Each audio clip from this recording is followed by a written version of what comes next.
Well, hello there. Welcome back to a very special Plot Hole Unrated edition of our Explainer. Tonight, we need to talk about a man who knows exactly how to command a room and a stadium. 12 long years after his mentor Sukumar gave us the rustic masterpiece that was Rangastalam, director Buchi Babu Sana is finally back. And he's brought the absolute powerhouse that is Ram Charan right along with him. So let's strip down the narrative of his massive new Telugu epic Peddi and undress the truth behind all this spectacle. We have to ask, is it a gorgeous, sweat-drenched triumph of the human spirit? Or did the writing leave us feeling just a little cold, unsatisfied, and longing for more? Let's get into it. To start, I want you to think about a pretty stimulating question for a second. How far would you go to get noticed when the rest of the world treats you like you literally don't even exist? Because our story takes us to this remote, completely nameless village in Andhra Pradesh. And the 1,500 people living there, they're essentially ghosts in their own land. No identity cards, no voting rights, and the local politicians treat them like absolute dirt. For years, a resident named Appala Sori, played by the always dependable Jagapathy Babu, has been begging the authorities for just one thing. He just wants the passing train to halt near their village for 1 single minute. Just 60 seconds, just to make their treacherous daily walk a little bit easier. And this perfectly illustrates the deeply unequal world our hero is operating in. Just think about this wild contrast. On one side, you have an entire village absolutely desperate for a basic 60-second train halt. But on the other side, well, you have Peddi.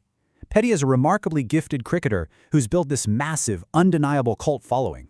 Over in the nearby town of Vijayanagar, he is known as an Atta Kuli, a player for wages.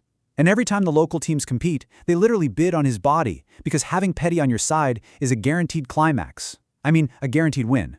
He plays for Rambuji, the spoiled, wealthy son of a local politician, entirely indulging in this intense, lustful desire from the screaming crowds, while his own people remain completely invisible. But things get incredibly messy, as they always do when passion is involved. Peddi falls absolutely head over heels for Achiyama, played by the stunning Janhvi Kapoor. And when the entitled Rambuji and his goons try to violate her during an election campaign, Peddi steps in to fiercely defend her honor.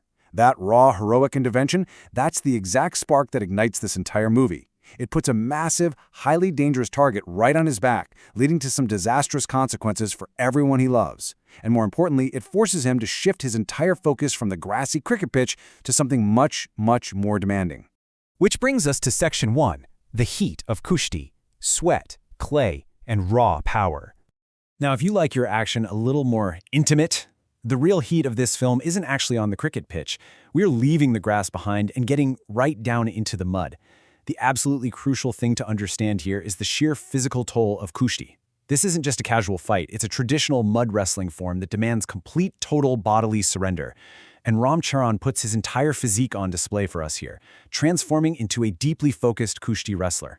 In the scenes where his character keeps getting backed into a corner, he brings this dangerous, quiet tenacity to his body language. It's so much more effective than just shouting loud, heroic dialogues. It's physical, it's emotional, and it is incredibly satisfying to watch him channel all that built-up rage into this beautiful traditional art form. And what's really fascinating is the dynamic that brings this transformation to life.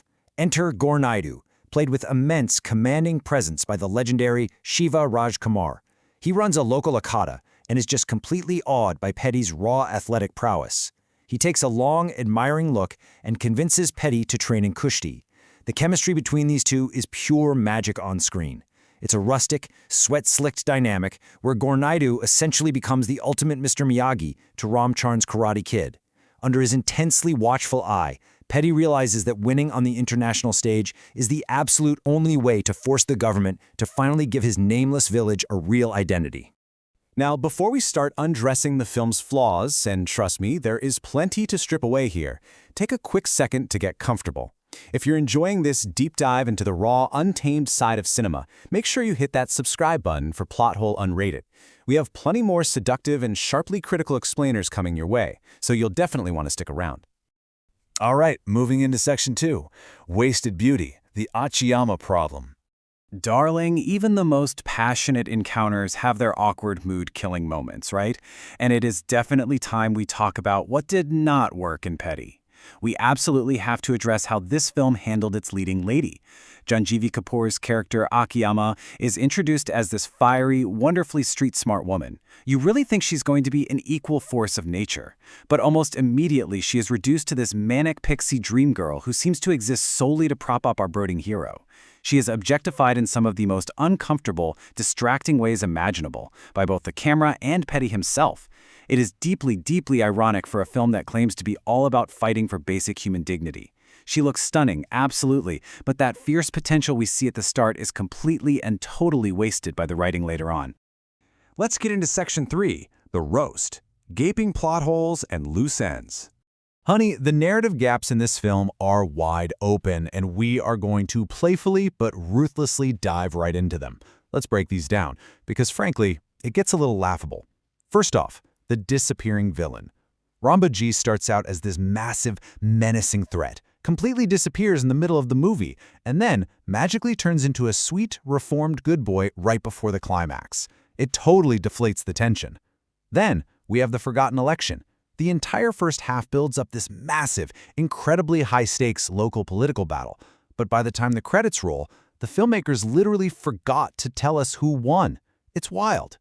Moving on, the secret leg injury. Peddi suffers a severe injury from a rival, but keeps it a secret.